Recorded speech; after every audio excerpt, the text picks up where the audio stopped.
¿Qué tal una vez más? Esta vez daremos la segunda parte de lo que era la propuesta número 19, que son la Universidad de Liderazgo.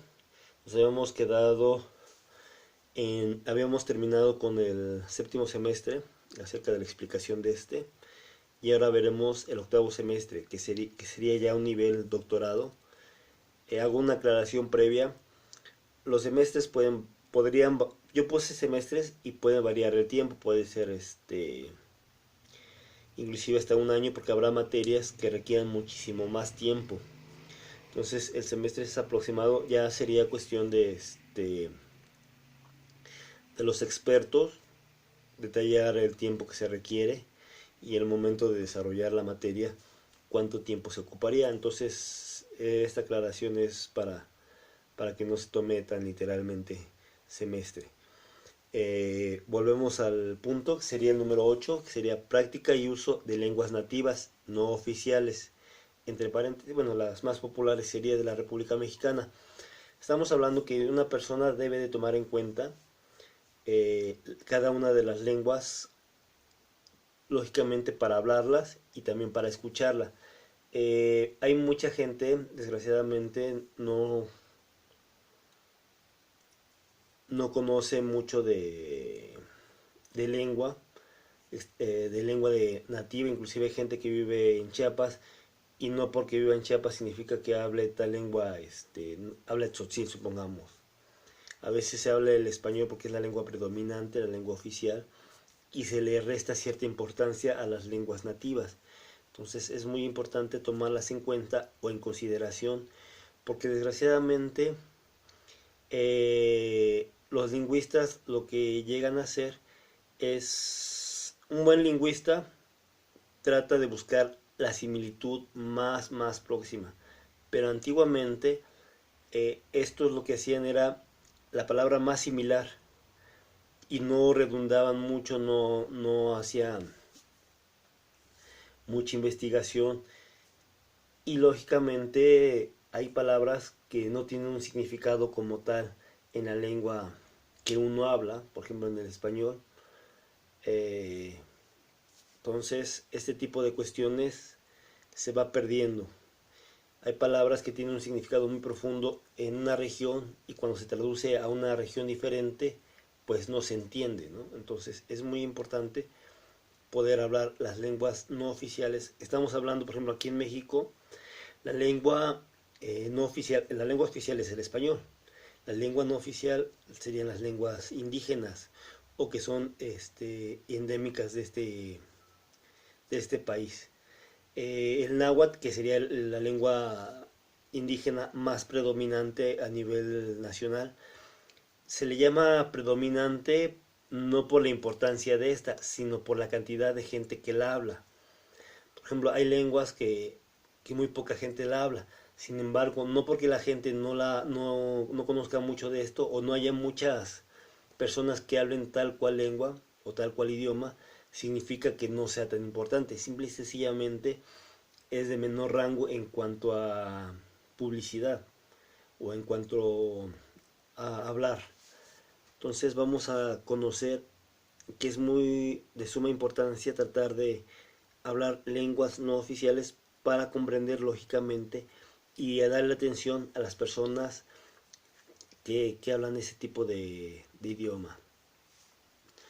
Si tú eres, no sé, chapaneco, puedes hablar tzotzil, o zapoteco, no sé, mixteco. Lo importante de esto, o la importancia de esta materia principalmente, es no solamente dirigirse a los hispanohablantes, que somos la mayoría de los mexicanos, sino también a aquellos que no hablan ninguna lengua oficial nativa, aquellos que no hablan el español. Entonces hay que también considerarlos a ellos. Estamos hablando de lenguas indígenas, porque inclusive hay zonas, por ejemplo, en Puebla, si mal no recuerdo, hay una zona donde se habla el italiano. ¿Por qué se habla el italiano? Porque es una zona donde hay una comunidad italiana, y por consiguiente se habla el italiano. El italiano no es una lengua nativa porque fue introducida en su tiempo por la conquista y hubo una comunidad de gente que se empezó a reunir. Hay otra lengua que no es oficial, no es nativa y también se llega a hablar, que es el hebreo, en zonas judías, en Polanco, en algunas otras zonas donde hay comunidades hebreas, por consiguiente se habla, ¿no? Entonces, estamos hablando principalmente de la zona de las lenguas nativas como es el náhuatl, mixteco, zapoteco, maya, otomí, entre las más populares. Hay otras que yo no conozco, pero también es importante conocerlas para tomar en cuenta a estas personas y saber sus necesidades. Siguiente materia sería práctica de lenguas extranjeras. ¿Por qué me dedico o me enfoco principalmente en las lenguas, en el idioma? Como buen gobierno es importante, muy importante, tener una comunicación con toda la gente, con la mayoría de la gente, conocer no solamente sus usos, sus costumbres, inclusive su lengua, porque en la misma lengua se viene expresando su sentir.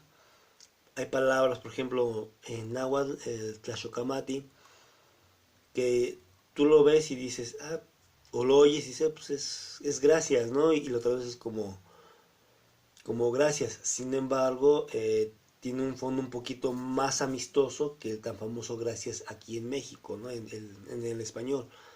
Entonces, Tlaxocamati es mucho más que un simple gracias. Es una cuestión de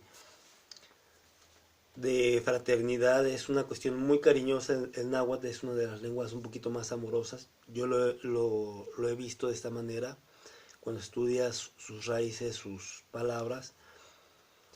Eh, es una lengua muy bonita, entonces se va perdiendo esa importancia que se le da y por consiguiente el sentido se va aflojando o no va teniendo la firmeza. Entonces el uso de lenguas, ya sea nacionales o extranjeras, es importante tomarlas en cuenta para poder comunicarse. Por ejemplo, habrá conceptos que uno no quisiera explicar a una persona, pero no encuentra las palabras en el idioma propio.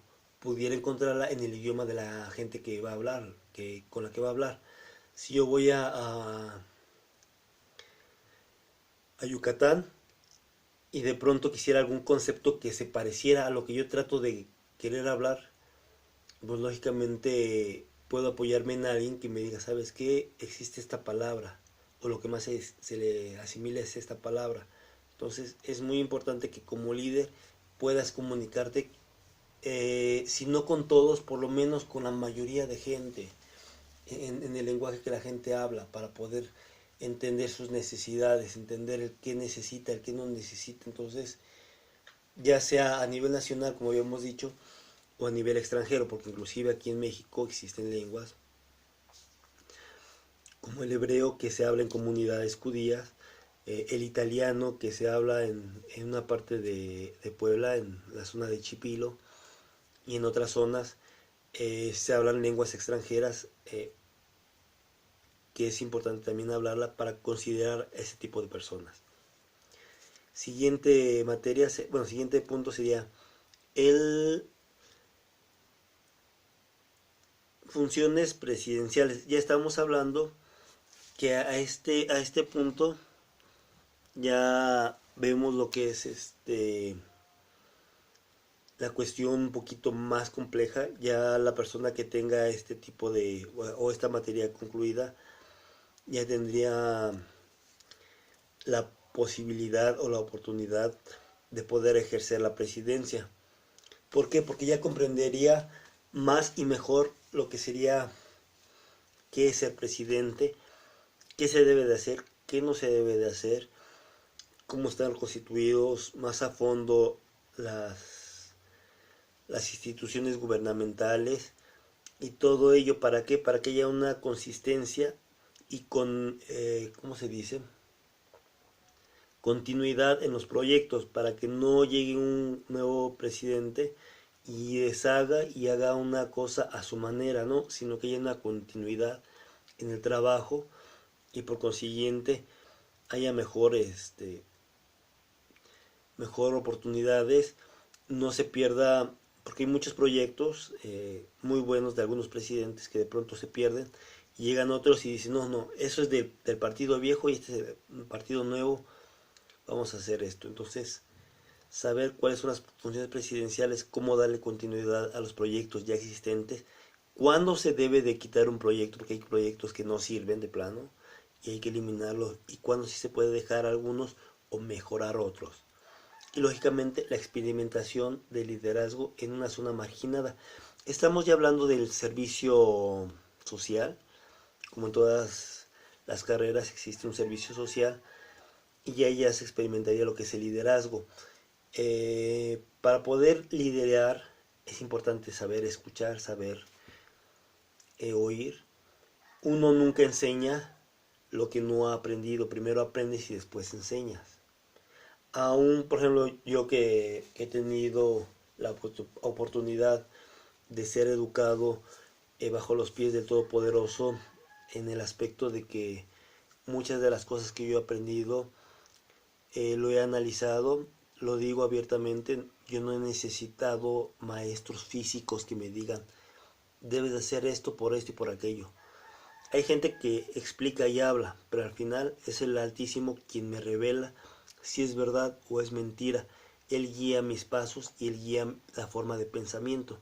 Entonces, para este punto, la experimentación de liderazgo en zonas marginadas se refiere principalmente a que en algún lugar se pueda recibir primero como un trabajador X y después ejercer el liderazgo por el cual se va a preparar, porque cualquier líder de esta nación tiene que aprender a ser humilde para después poder ser líder, porque un liderazgo sin humildad es un liderazgo que en cualquier momento va a quebrar. Hasta ahorita sería la última propuesta que yo tengo a nivel presidencial, con el objetivo de que algún candidato lo pudiera llegar a tomar. eh, y estamos abiertos, lógicamente, a más propuestas con el objetivo de mejorar nuestra nación. Por el momento dejo esto terminado. Más adelante explicaré lo que otras funciones u otras propuestas a nivel local. Pues los dejo y nos vemos en el siguiente capítulo. Hasta la próxima.